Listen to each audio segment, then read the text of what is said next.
Sadis seorang bapak mertua tega menghabisi menantu yang tengah hamil 7 bulan. Alasannya bikin geleng-geleng kepala, saudara. Bagaimana tidak, Hoiri tega menghabisi nyawa menantunya Fitria Almuniroh karena menolak dan melawan saat akan dilecehkan Hoiri. Orang tua korban Fitria mengutuk perilaku Hoiri dan meminta polisi menghukum Hoiri seberat-beratnya.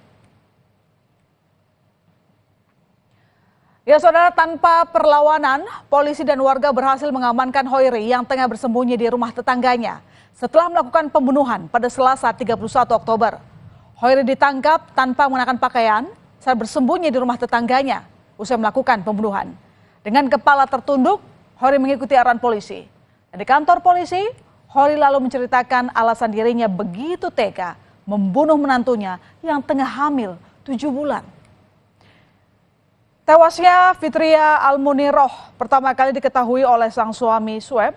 Baru sampai rumah, Sueb begitu terkejut dan berteriak mendapati istrinya tewas mengenaskan di atas kamar tidur. Teriakan Sueb ini didengar para tetangga. Sueb begitu terpukul kehilangan 2 orang sekaligus, saudara, istri dan calon bayi yang masih ada di dalam kandungan Fitria.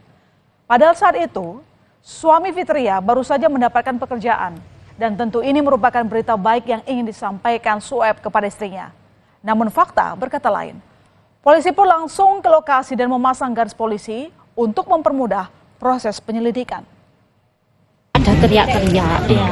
Terus saya tanya, terus di situ ada yang keluar budenya, ada apa bude? Apa bojone Sueb dipateni Hoiri, bilangnya gitu. Terus dari itu saya sudah ngereweli, Pak, sudah enggak. Informasinya hamil katanya, Bu. Iya, hamil. Itu yang bunuh mertuanya. Mertuanya. Oh. Mertuanya. Hari-harinya tiap hari ya tinggal di situ. Iya, tiap hari di situ. Fitria Almuniroh, wanita berusia 23 tahun yang dikenal pintar dan jadi anak kebanggaan orang tuanya, meninggal secara mengenaskan setelah menikah, saudara. Fitria dan suaminya Sueb menikah belum genap setahun. Dan setelah menikah, Fitria tinggal dengan Sueb dan mertuanya tersangka Hoiri di Pasuruan. Adapun Fitria dan suaminya menikah usai dijodohkan oleh bibinya. Ya, sebuah perjodohan yang berujung cerita tragis. Padahal, Fitria dikenal pintar dan selalu mendapat nilai memuaskan di bangku pendidikan. Fitria merupakan mahasiswi semester 3 jurusan akuntansi yang bercita-cita dapat bekerja sebagai pegawai bank. Adapun Fitria mengajukan cuti karena tengah hamil anak pertamanya. Namun naas, Fitria justru dibunuh mertuanya Hoiri. Sungguh memilukan. Hati orang tua Fitria hancur ditinggal anak kesayangan. Orang tua Fitria mengutuk tersangka Hoiri yang tega menghabisi nyawa Fitria dan cucu mereka. Berat bagi orang tua Fitria, saudara, mengikhlaskan kepergian Fitria dengan cara yang mengenaskan. Ibu Fitria sempat berkomunikasi dengan Fitria pada siang hari lewat video call selama 2 jam. Komunikasi antara ibu dan anak saling bertanya kabar sambil bercanda gurau. Namun petang hari, ibu Fitria dikejutkan dengan kabar kepergian anaknya untuk selama-lamanya. Memang namanya orang tua mesti pasti nangis lah.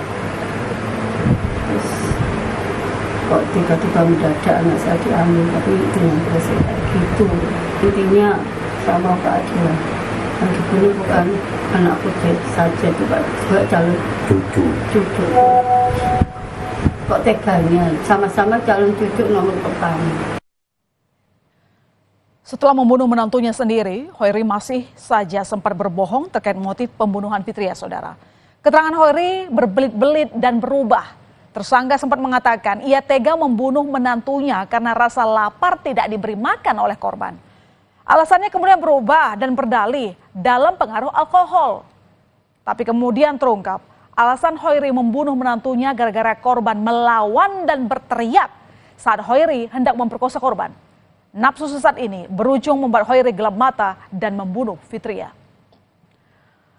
Atas tindakan jahatnya, Hoiri kini ditahan. Polisi memastikan tersangka melakukan pembunuhan dalam keadaan sadar atau tidak dalam pengaruh alkohol. Setelah sebelumnya Hoiri bohong melakukan pembunuhan karena dalam pengaruh minuman keras. Polisi memastikan Hoiri merupakan tersangka tunggal. Dan atas tindakannya, tersangka Hoiri dikenakan pasal berlapis, yakni pasal 338 KUHP, pasal 351 ayat 1 KUHP, dan pasal 44 ayat 3 KUHP, ancaman penjara seumur hidup atau hukuman mati. Korban berteriak-teriak gitu kan, sehingga pelaku lari ke dapur mengambil pisau memperkosa seksual terhadap anak mantunya. Oke, lalu siapa sebenarnya Hoiri? Pria berusia 52 tahun yang gagal mengendalikan emosi sampai menghabisi nyawa menantunya. Selama ini saudara, Hoiri bekerja serabutan dan kuli bangunan. Hoiri dikenal suka main perempuan dan mabuk-mabukan. Sementara istrinya sudah meninggal 10 tahun lalu. Dengan status dudanya, Hoiri lalu tinggal bersama anaknya Sueb dan menantunya Fitria. Kini Hoiri tak bisa lagi melenggang bebas setelah terancam hukuman penjara seumur hidup hingga hukuman mati. Sulit mengendalikan nafsu bisa buat gelap mata. Banyak yang dirugikan tidak hanya korban dan keluarga korban, tapi juga masa depan pelaku. Semoga kejadian serupa tak akan terjadi lagi. Saudara, usai jeda di berita utama, Bariskem Polri menggerebek rumah produksi keripik pisang narkoba di Bantul, Yogyakarta dan Magelang, Jawa Tengah. Polisi menyita 10 kg bahan baku narkoba senilai 4 miliar rupiah. Selengkapnya berita utama, segera kembali.